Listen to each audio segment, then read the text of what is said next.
All right, good evening, everybody. This is David Esquire with Esquire Photography, and I just got in at Esquire Photography headquarters, EPHQ, and I want to send a big thank you out to everybody that joined Becker and I tonight on the B School Study Hall. That was really cool, and from what I could see, it looked like the chat board was just on fire. It looked like the Chicago fire, and I want to thank everybody for just sharing their questions and comments and observations and just curiosities and just joining us. I think it was an awesome experience, absolutely awesome. And also for all the people that were tweeting as well, thank you very much. That was really cool. And so, why am I doing a little bit more video? Well, I had one of those why didn't I should have moments when I was riding the motorcycle back here tonight, and I thought, wow, there were so many other ways I could have helped tie in the topic, the sensitive topic that we were talking about, which is copying each other's photos, copying each other's styles, possibly stealing photos and using them for their own good. And I thought, well, how else can I possibly use a parallel with that? And I kept thinking about the music industry, and I was like, oh, I should have said that, I should have said that. So here it is. So if you're thinking about copying another photographer's style, think about this. If you were writing a book, would you copy another writer? In the writing world, it's called plagiarism. So it's okay to learn and really get ideas from other photographers. But if you're flat out and out copying another photographer, whether it be the way that they write things or whether it be their style of photography, you're plagiarizing the other photographer. And that really puts you in a position of vulnerability because you aren't doing a creative thing on your own. You're not expressing your creative mind and your person and your heart and soul, which is what you should be pouring into your photography, at least in my opinion, of course. And then there's also using the tools that we have. Lightroom presets, Photoshop actions. I've got them. I've got my own little ways and concoctions and stuff like that that I like to use them. There's absolutely nothing wrong with having those. And then I thought on the way home tonight on the 405, stuck in traffic, even on the motorcycle, gosh, it was crazy. But I thought, wow, what if I would have said something to the extent of, we've got Van Halen, Metallica, Duran Duran, and U2.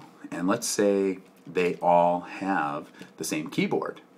It's entirely possible they do, but kind of the same thing. Up until the digital industry, we really didn't have the same tools across the board readily available for everybody, whether you're a seasoned pro, intermediate, a student, a beginner, a newbie, you just got your camera 30 minutes ago, whatever it might be.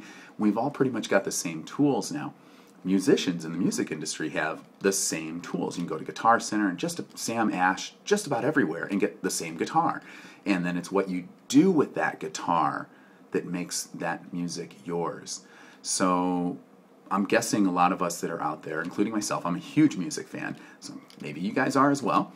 If you were to hear somebody in one of those bands, like I said, U2, Duran Duran, Van Halen, Metallica, play music on the same instrument the same way that another musician did, you probably wouldn't be very impressed, and you'd be thinking, wow, that person really hasn't got a creative bone in their body. So think of it in the same way. We've got all these amazing tools at our fingertips, right at our disposal, and affordable too. Take those tools and use them to enhance what comes out of your camera. Use them to really make your photography shine and make it yours and bring out the emotion that's in your photography. So really start thinking to yourself, hey, I want to get better with my photography while it's done in the camera, with your exposure, with your light, with everything that you've got going on, and don't fall back on Lightroom and Photoshop and the myriad of other tools. And something that I like to share with my clients, my bridal clients, when we're taking pictures, and there's always somebody, oh, you could just Photoshop it out lately. And I love using the expression, Photoshop is not a verb, it's a tool. So instead of saying, well, it can be Photoshopped later, don't say that. Get your photo correct in the camera. Watch for your expressions and all of the bits and pieces that go into it. Pour your heart and soul into it and make that photograph an expression of you. And you will see such a marked difference in your photography. And eventually you probably won't even really be using Photoshop actions and Lightroom presets. I personally don't really use Photoshop that much anymore. I've got tons of actions, and I don't use Photoshop for any of the processing. I'll use it for like my watermarking, but that's about it. When I do all of my editing, it's all done in Lightroom. It's just my software of choice. There's Aperture as well. Depends on what you want. If you're going to go Aperture, totally get the DVD from Sarah France, who also has the Gobi bags, the hip clutch for men, and then also like the hip waist clutch pouch thing for women. I'm not sure what it's called right off the top of my head, but definitely get Sarah France's disc on how to just pretty much rock it in Aperture. That's about it. I really wanted to add on and kind of piggyback on the things that we were sharing tonight, and I hope that that helps kind of explain things. So don't plagiarize other photographers, don't steal, and don't fall back and try to create your style in Photoshop or in Lightroom. Get that style right when you've got your camera in your hand and you've got your camera up to your face and you're taking the picture and you're pressing that shutter. You're going to notice a marked difference with your work. That's about it. So I really wanted to share that with you, so you can do what you will. You can either listen to it or not. I just thought I'd share that. And I hope everybody's having a great start to their holiday. You're gearing up for a fantastic 2011. And if you have any other questions, feel free to reach out to me. I'm on Facebook, Twitter, email, text message, iPhone. Here we go. I'm recording on the iPhone 3GS right now with my Owly. Love it. Absolutely love it. All right, you guys, have a great evening. It's Baby Friday, Thursday, Baby Friday. And I will talk to you guys soon. Thanks. Bye-bye. Cheers.